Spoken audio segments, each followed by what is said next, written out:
Hello, my name is Keltie and welcome to my channel. I don't see talked about quite often enough on YouTube from the female perspective is just how much our bodies naturally change. Now, I'm constantly putting my body through insane challenges.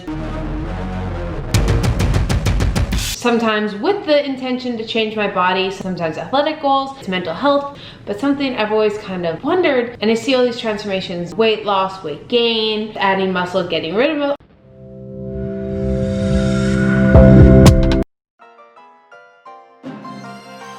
We kind of briefly say like, oh, our female body changes because of our period, but we don't actually really show it. And so I think a lot of girls, especially young girls, don't realize it. And I know I used to be really bad for that. The week before my period, I gained 5 pounds every single time. And every single time I'm like, what am I eating? Why is my body doing this? Do I need to diet? Do I not? Like, what is going on? but life also kind of sucks. I'm sad. No one loves me and I really want chocolate. All this, and then your period hits. Like, oh yeah. But I, for 1 month, just wanted to do a progress picture every single day, just maybe for myself, maybe to be like, is it all in my head? Is it not? I don't really know. I know I look at myself in the mirror every day, and I think all females, and a lot of males too, we all have a bit of body dysmorphia, but I'm just curious. I don't really know what's gonna happen with this challenge, but follow along as I record my body every single day for 30 days, see what happens. Day 1. In the way.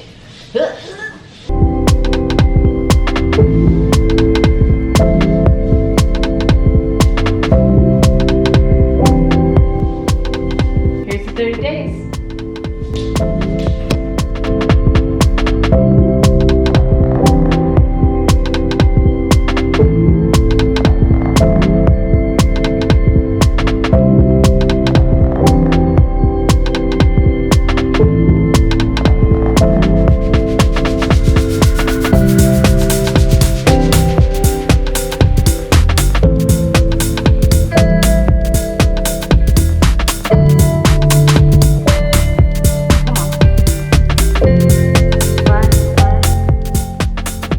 So something that I read last night, I use this app, I have been for the last while, this Flow app, and they have these like health insight information about the female body and stuff. I don't really read them that often, but I decided to read one for some reason, and it was about PMS related body dysmorphia. That, I don't know why it's something that's kind of so obvious but never even brought to my attention, of how bad I feel about my body around my period. I just, in my eyes, it feels like I'm up like 10 pounds and everything feels puffy.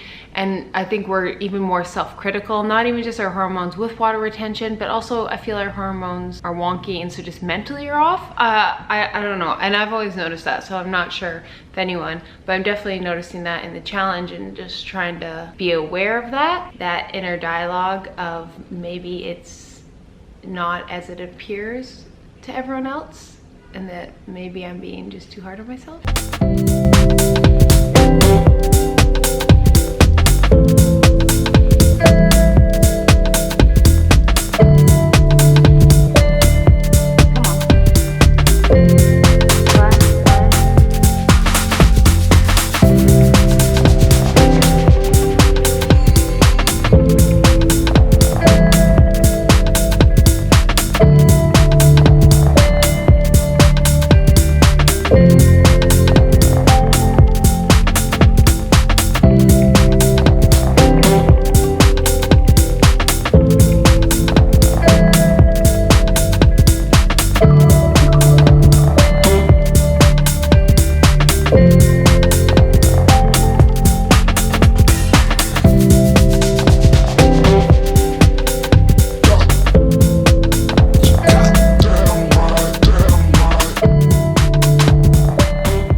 I'm not farting, I'm sitting on my toilet. When I originally started filming this video, my idea behind it was to show how much the body changes, because it happens to all of us females, and I know for myself, I fluctuate like within 10 pounds, anywhere from like the low 120s to the high 120s in any given month, depending on my period, how late I eat, water, all this. And my original idea was to be another cliche body positivity post and Instagram versus reality was what I thought would come of this challenge, but As I slowly get into this challenge, I don't know if it's a challenge, it's like I'm starting to realize, I look at the footage after and I thought I would see these crazy transformations. I thought I'd see like me looking, woo, like you just had Thanksgiving dinner, to, you know, where I'm at my happiest, where I feel I look lean and good, athletic. And I thought I'd be able to show this crazy transformation. And I'm looking at these pictures and they look the exact same every day to me, but that's not what goes on in my head. And so I was kind of confused what I'm gonna do with this video. It's not the dramatic video I thought it'd be, but it's turning into a lesson for myself of how mean I speak to myself, and how I will take a video and be like, oh, you look bloated, you look scrawny, you look this, you have a flat butt, all that. And like these constant unconscious thoughts are just always in my head. And then I look at the footage and I don't see it. I'm like, I look the same as I did 2 days ago. So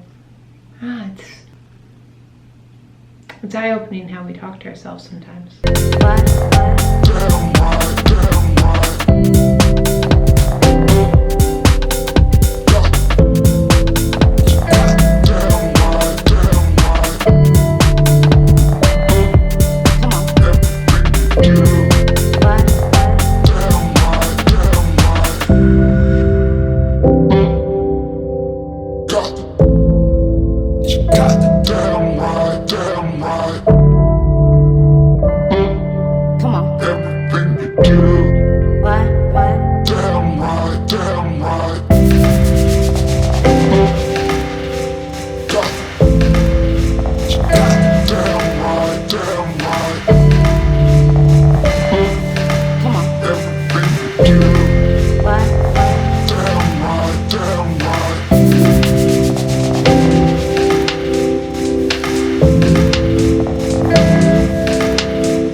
Throughout it, my body fluctuated about 10 pounds. I think I got down to 122 to 129, somewhere in that range. It was different every day depending on how late I ate, how much fiber I had, the water. So many different ways that influence the scale aside from actual weight. It's just you ate at 9 p.m. instead of 7 p.m. So much, there's just food in your stomach.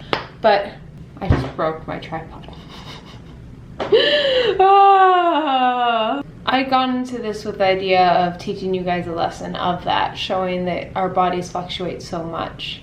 But I think you'll see by the footage, you might not notice it. You will notice it a little, like obviously some days I look a little puffier, some days I don't. That's just natural, but I think you have to look pretty hard.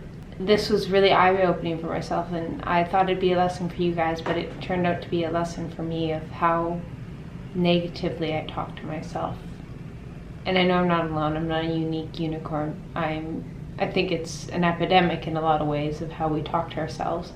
And we talk to ourselves in ways that our best friends would never dare say to us. Our best friend heard, or our mom heard someone speaking to us in that way, they would literally beat them up. And all day long, whether it be comparing ourselves to others on Instagram, comparing ourselves to how society thinks we should be, just you not being in a good mental health space, you're not sleeping, you're not fueling yourself properly. There's so many different factors, but we have this negative thing inside our head that we shouldn't. We should be so proud of our bodies. And even though I've really worked the last few decade, I'd say, to acknowledge my body as it's this place that lets me see the world and travel and hike a mountain, I still have those thoughts because I'm still in this journey. I have not achieved enlightenment. I've worked really hard to admire my body from what it allows me to experience in the world, whether it be swimming in an ocean, running. I've learned to love that part of my body so much. There's still that negative voice that tells me I'm bloated, I look pregnant, I look like I gained 10 pounds, I can't put this on the internet, I'm not going to take a selfie today, I'm wearing baggy clothes because I feel puffy. Yes, I want this known, I'm a skinny girl, but we all face it and no one should feel guilty. We all have this negative thought in our head and you shouldn't feel guilt towards it. It's acknowledging it and breaking past it, and it's something I'm trying to work on and really want to work on in 2020. So I hope you guys want to join me with this. I spend all day in my head, and it's not always a positive place to be. Like for you, I'm sure a lot of you right now, this might be realization, and just think throughout the day, you might not realize you're doing it, but how negatively you talk to yourself. So this year, my biggest voice is not just be positive towards how I talk to others and positive towards life and enjoying life, but also making sure that inner voice is positive. Realistic, I'm not saying a positivity in a way of not acknowledging sometimes you are in the wrong. We're not perfect, but that unneeded negativity, the wasted time of wasting time on if you're bloated, if you're feeling a little puffy, like that's a waste. Sometimes it should be like, hey, did you really finish your homework on time? Did you procrastinate a little bit? I think you need to pick it up. Have you drank your water today? That voice is good. We need that angel. We need like the heart angel. We don't need the just full angel on our shoulder. We used to be devils. We all need a little devil in us, just not full on hell to live our life. One thing I started doing in the last week, which has helped, that if you're struggling with me, I don't have solutions, I'm not a therapist, but I know for myself, the negative talk, something I've tried to do over the last week, is every time it comes on, I change it to Daffy Duck-esque noises.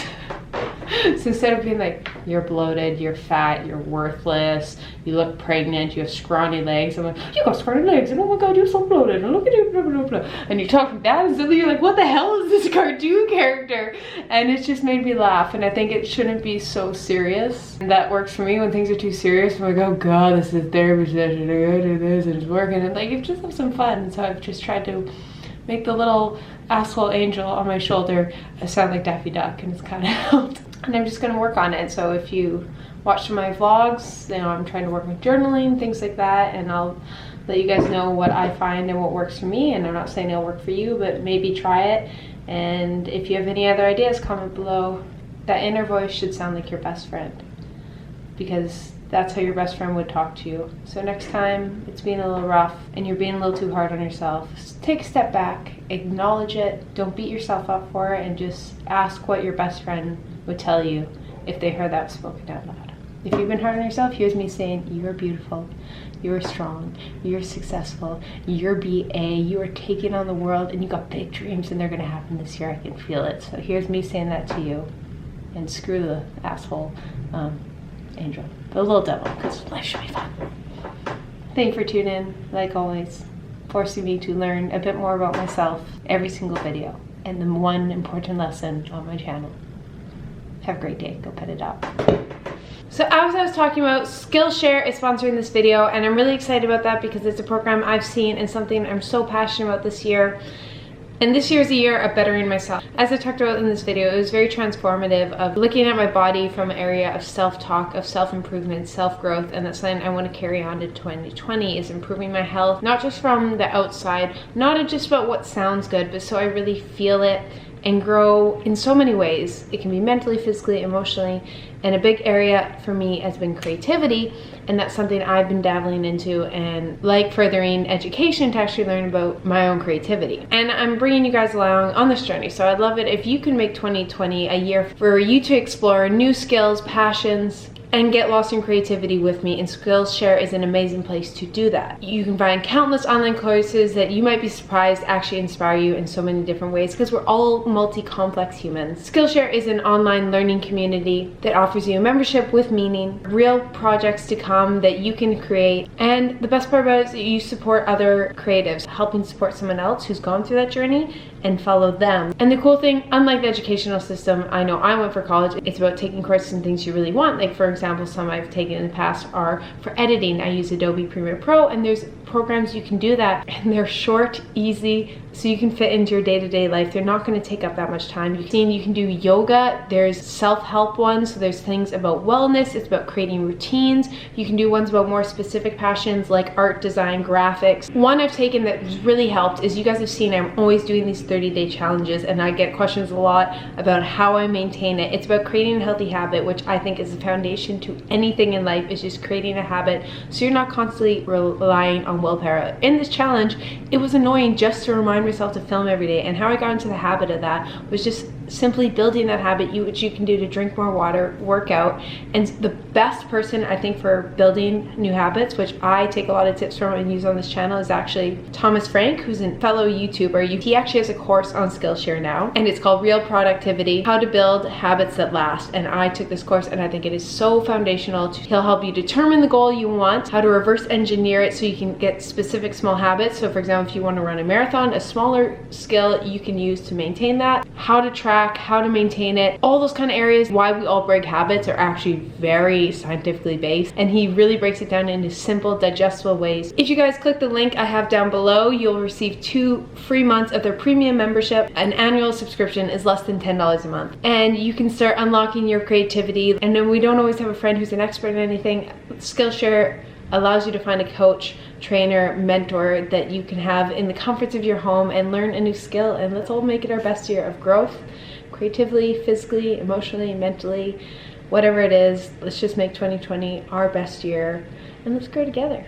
So click the link down below if you guys are interested.